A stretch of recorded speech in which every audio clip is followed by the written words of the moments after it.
The topic of today's video lecture is antidotes.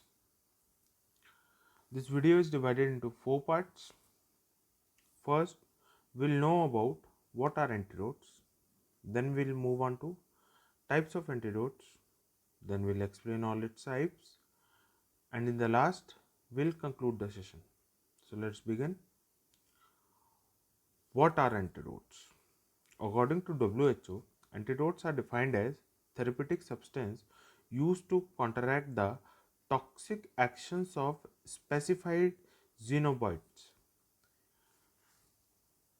Antidotes are the substance or the remedies which counteract the actions of the poison and prevents the action of the poison or neutralizes the poison or produces signs and symptoms opposite to those produced by the poisons.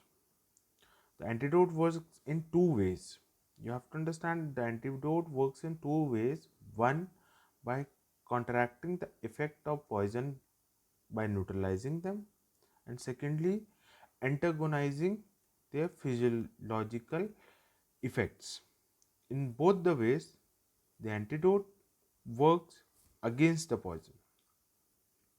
So, we come to the conclusion that poison and antidotes, when combined, they nullify each other's effect, and hence, in the cases of the poisonous, the and hence, in the cases of poisoning, it saves the life of the person who has been poisoned.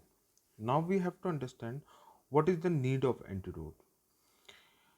If the poison is already absorbed or the poison has been administered by route other than ingestion, or after giving the treatment the poison may have not been completely removed by emesis or gastric lavage or other procedures, so we need antidotes so that it does not produce ill effect and kill the person who has been poisoned. Moving on to the next topic. Types of antidotes. According to their mode of action, how they work, they are classified into six parts: physical or mechanical antidote, physiological or pharmacological antidotes, chemical antidotes, universal antidotes, chelating agents, and serological antidote. These are the six types. On the mode of action, they are classified. Physical or mechanical antidotes. What are physical and mechanical antidotes? It neutralizes poison by mechanical action or prevent their absorption without destroying or inactivating the poison. We have to understand one thing: they does not destroy the poison which has been entered in the body. Instead, what they do, they prevent the action of the poison mechanically. They does not destroy or inactivate or damage the action of the poison. Instead, it prevents the action of poison mechanically. These includes: first, demulcents. What are demulcents? Those which forms protective coating on the gastric mucosa membrane. Example: milk, starch, egg white, mineral oils, aluminum hydroxide, and the milk of magnesium. These are known as demulcents. Basically, what they do, they form a protective coating over the gastric mucosa. Hence, they reduce the absorption of the poison from the gastric mucosa. These demulcents should not be given in some of the poisoning like kerosene, phosphorus, organophosphorus, DDT, phenol, uh, etc. These demulcents should not be given because these all compounds are soluble in fat, and these fat and oils should not be given. Second part is bulky foods. These includes um, products like boiled rice and potato. What they do, these admix the poison, making it less available to be absorbed by the stomach. What they do, they engulf the poison within them, and they does not allow the poison to get absorbed from the surface of the stomach. So they admix the poison with themselves. Next is adsorbent. Adsorbent, we have a best example of activated charcoal. Now we'll look on to what is activated charcoal. Activated charcoal is basically nothing. It is just a organic substance, like we can take band, the bread piece. When we'll burn it till it get black and mushy, it is called as activated charcoal. The dose of activated charcoal is 40 to 80 grams, that is 0.5 to 1 gram per kg body weight. It is mixed with water to form a soup like mixture, and it is given orally. What does it do? What is its action?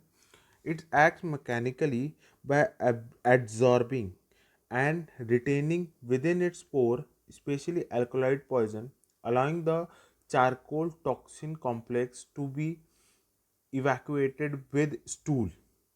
What are the uses? The uses of activated charcoal are: it is used in the cases of poisoning with strychnine, morphine, atropine, nicotine, barbiturates, alcohol, salicylic acid, potassium cyanide, phenol, ionized chemicals, and in the metal poisoning it is not used because it does not get absorbed by the charcoal. The charcoal does not act in the cases of the metal poisoning and the ionized chemical poisoning. Moving on to the next point, chemical antidotes. Another type of antidotes are chemical antidotes. These are those compounds which hinders or counteract the action of poison by forming harmless or insoluble compound, or by oxidizing poison when brought in contact with them. Means, like these compound, like for example we have potassium permanganate. It is a very strong oxidizing agent. So what does it does ki it oxidizes the poison and altered the physical state and the chemical state of a poison. So the poisonous effect is reduced, and this when the structure is been deformed, the poisonous effect is gone. So, like example, in another example is of tannic acid. This is found in strong tea, and it is used in alkaloids, lead, silver, aluminum, cobalt, and copper poisoning. It is used. Next substance is Lugol's iodine. It is also known as tincture iodine. It is used in alkaloids, lead, mercury, silver, and quinine. Next is albumin.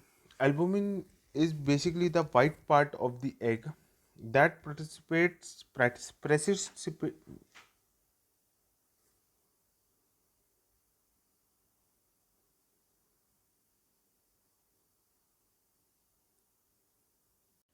Next is albumin. It is the white part of the egg. It precipitates mercury chloride.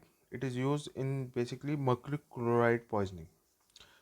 Copper sulfate precipitates phosphorus. In the phosphorus poisoning, we have seen the CuSO4 is the chemical antidote for phosphorus poisoning.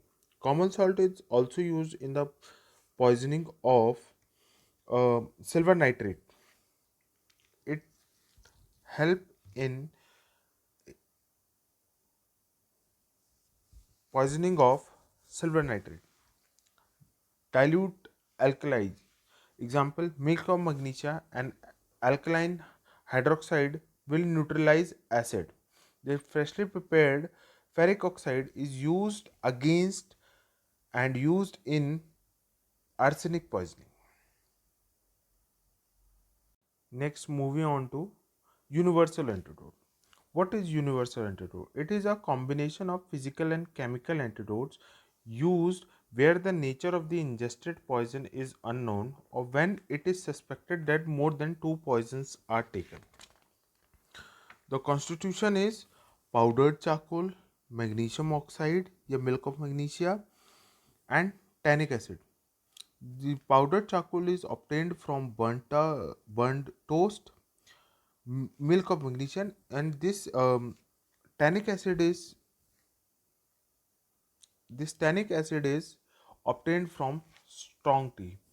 The ratio of making universal antidote is 2 is to 1 is to 1. In this, powdered charcoal absorb poison,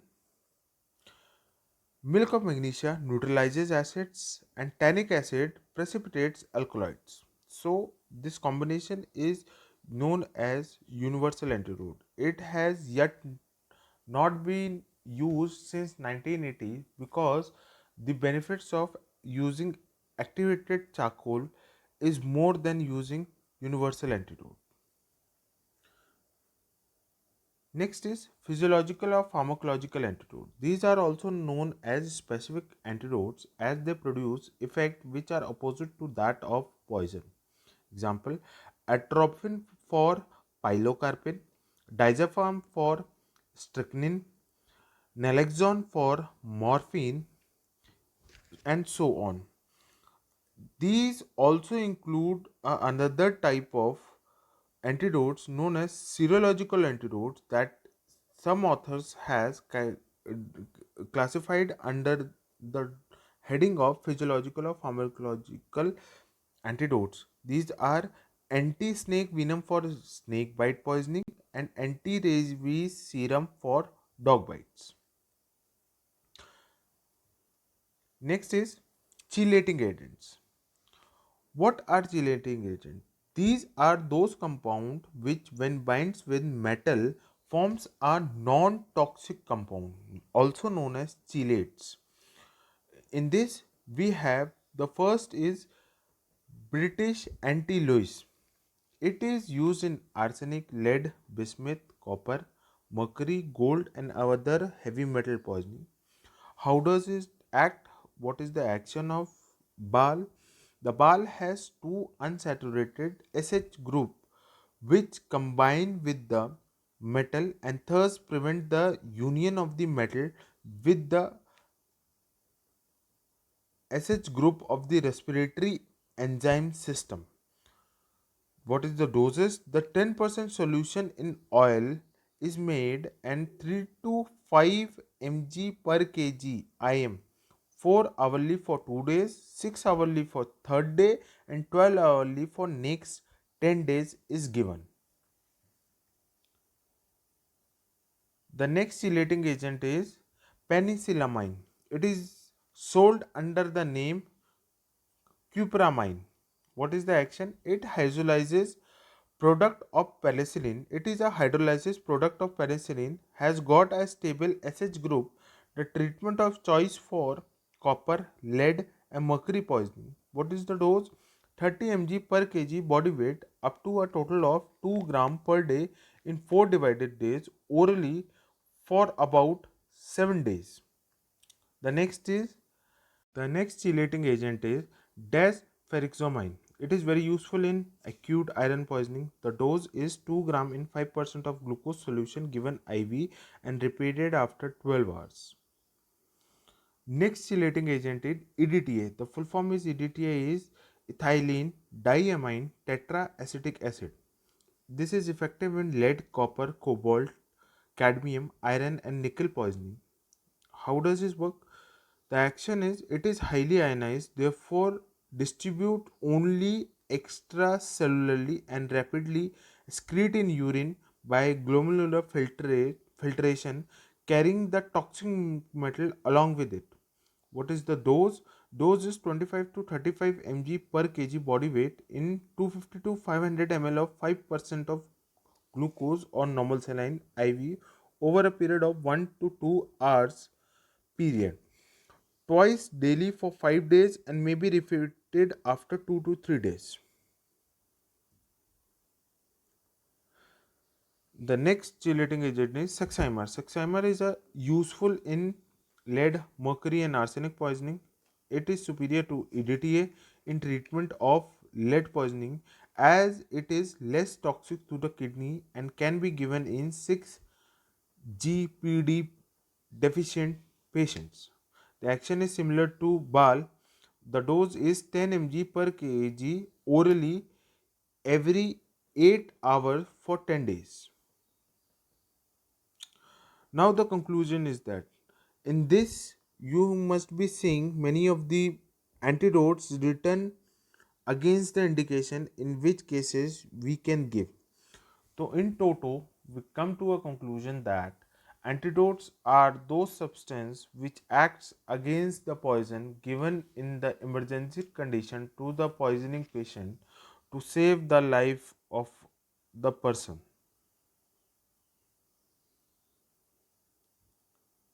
Thank you. Stay home, stay safe, and study.